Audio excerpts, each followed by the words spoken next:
Hi, I'm Jeff Wagoner, president of WM Law, Kansas City's premier bankruptcy law firm. When we file bankruptcy schedules for our clients, we're required to disclose any payments made to an insider within a year prior to filing bankruptcy. What does this mean and why is it important? Well, if you make a payment to any creditor in the 90 days before filing the case, that payment is considered a preferential payment. And bankruptcy law says that the payment may need to be paid back by the creditor so that it can be split up among all of the creditors based upon how much each creditor is owed. If you think about it, it is kind of fair. If a creditor was lucky enough to get paid just before the debtor filed bankruptcy, it isn't fair that the creditor gets to keep all of the money. The lucky creditor should share it with the rest of the creditors who didn't get anything. That look back period is 90 days because the law assumes that the 90 days before you actually filed for bankruptcy, you pretty much knew already you were going to have to file. So you made that payment with full knowledge that you were going to turn around shortly and file bankruptcy. So by paying that lucky creditor, you were preferring that creditor over the others that you didn't pay. That's why your case trustee can force the lucky creditor to pay it back. That act of forcing the repayment is often referred to as a clawback. If you are the lucky creditor, you won't feel so lucky anymore, and it will really seem unfair to you. What's worse is that 90-day look-back period gets extended to an entire year if you're considered an insider of the debtor.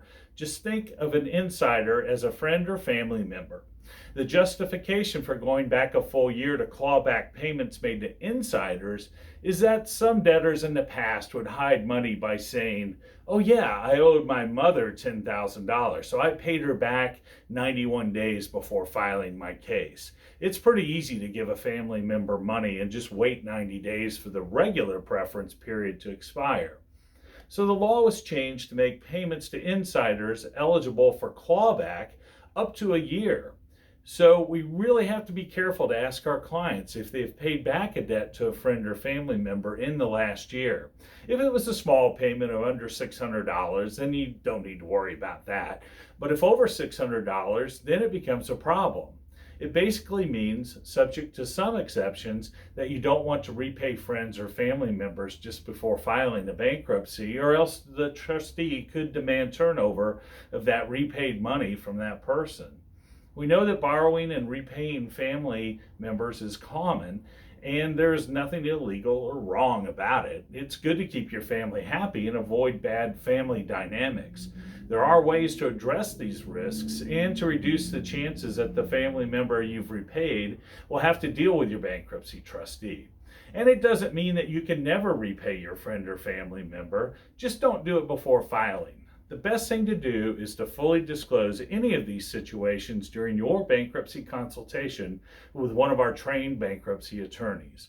For more information, visit our blog at www.kansascitybankruptcy.com or call for a free consultation with one of our attorneys today. At WM Law, we are here to help.